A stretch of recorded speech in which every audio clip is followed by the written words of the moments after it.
Hey guys, what's up? Welcome back to Dragon Ball Nation. Now today, I have a video that I've been waiting to do for a while, and it is my thoughts on Dragon Ball GT, and I've kind of purposely left my thoughts on the series a little bit ambiguous, although I have mentioned that Super Saiyan 4 is my favorite transformation, but that doesn't really necessarily reveal any thoughts on the series itself.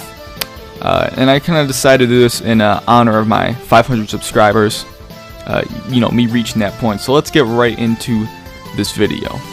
Now I just want to briefly let you guys know this is not to be used as a review at all. If you guys want to see a review, go check out Quaman's Land's Dragon Ball G review. It's a 3-part review. It's I would say the best Dragon Ball GT review on the internet. There actually aren't that many, but anyways, like I said before, let's get right into this.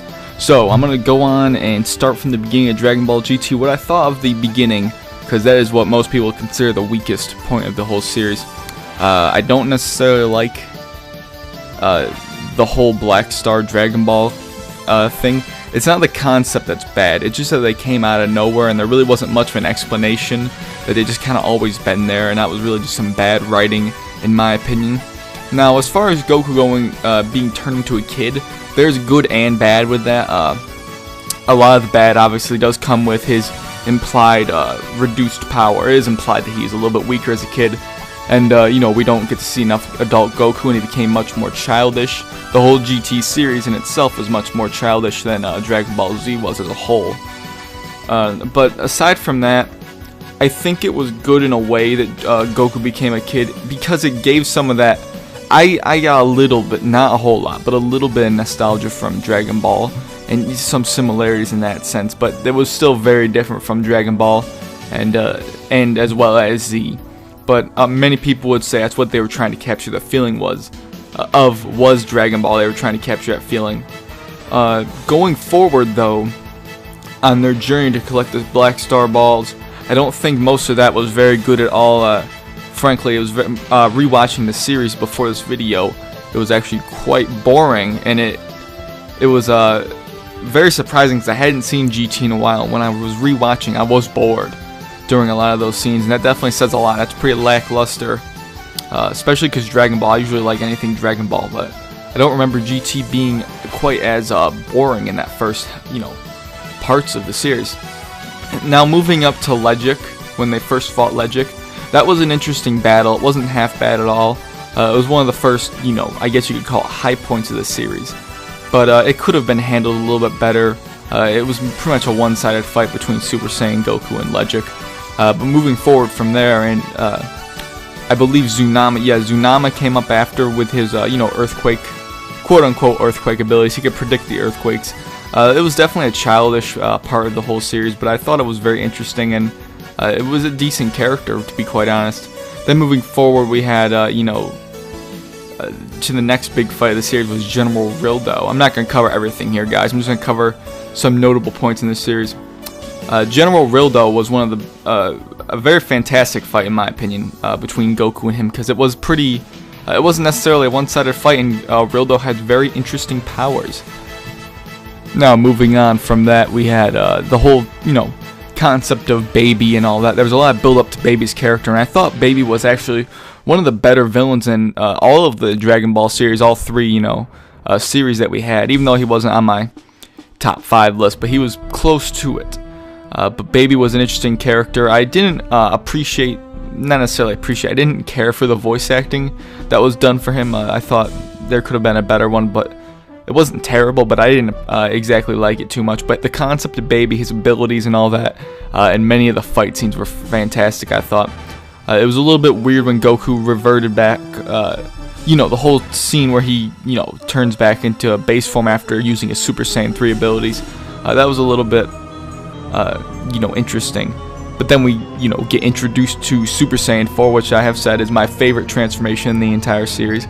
Super Saiyan 4 was really the big thing in GT, and proceeded to enhance all the fights from then on. And as soon as Baby came around and his character, that's when the series went from being frankly bad in my opinion to pretty interesting and a little fun to watch.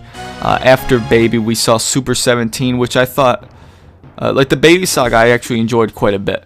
But then when Super 17 came around, I never cared for Super 17's character. I thought the concept of him was very strange. I know there's a lot of fans of him out there, but I found the concept to be a bit strange.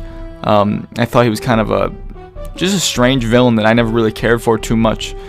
But, you know, the whole way he really was overpowered in a way, because Goku fought him in a way that Goku shouldn't fight him. He fought him very stupidly, and, you know, he gave him energy, even though he should have known that it would have, you know, he would have enhanced his powers if he had shot that Kamehameha wave at him.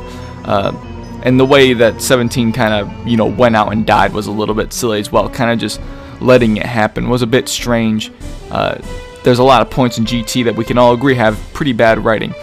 Moving past that, though, this might not be that long of a video, guys, but I just want to get my thoughts out there. Anyways, moving past that,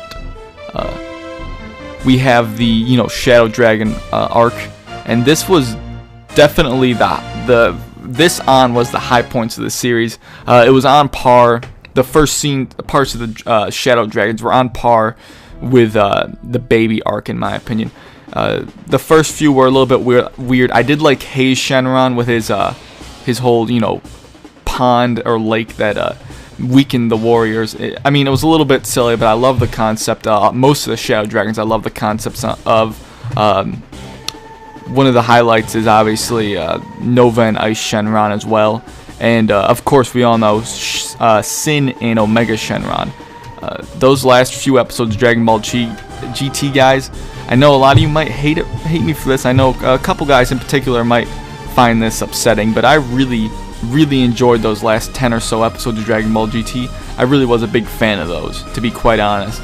They had some of my favorite characters. I love Omega Shenron as a character, as a villain. He's just an absolute, you know, tank, really. But, you know, moving on from that, we did have Super Saiyan 4 Gogeta, which is, in my opinion, the strongest character we've ever seen in the entire series, Battle of Gods included. And we saw the Big Bang Kamehameha used against Omega Shenron, which was amazing. And the whole fight there was just, even though it was one-sided, it was a really fun fight to watch. It was in my top 10 Dragon Ball Z fights, I believe.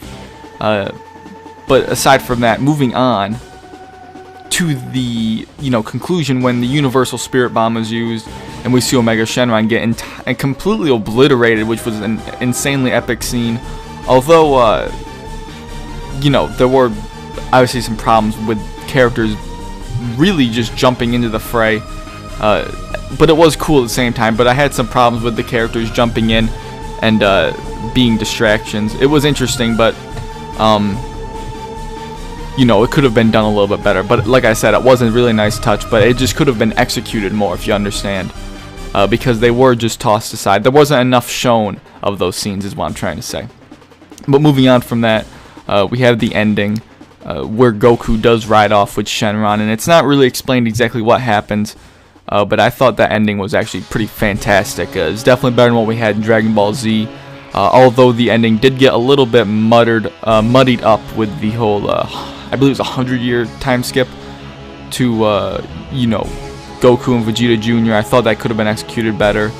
But those really are my thoughts on the series. I just wanted to quickly touch upon a couple other things that did bother me. The whole part where they did go looking for those Dragon Balls on the other planets, I did wish they had a better, you know, that Goten actually had gone with them instead of just Trunks and Pan. I don't have a problem with Pan. I don't think she's a bad character. I think a lot of people give her a little bit more hate than she deserves, to be honest. I thought she was an alright character. I did wish Goten went in it. I wish we saw a lot more of Vegeta in GT. That would have been nice, because, you know, Vegeta is definitely a fan favorite, and he's one of my top characters in this series.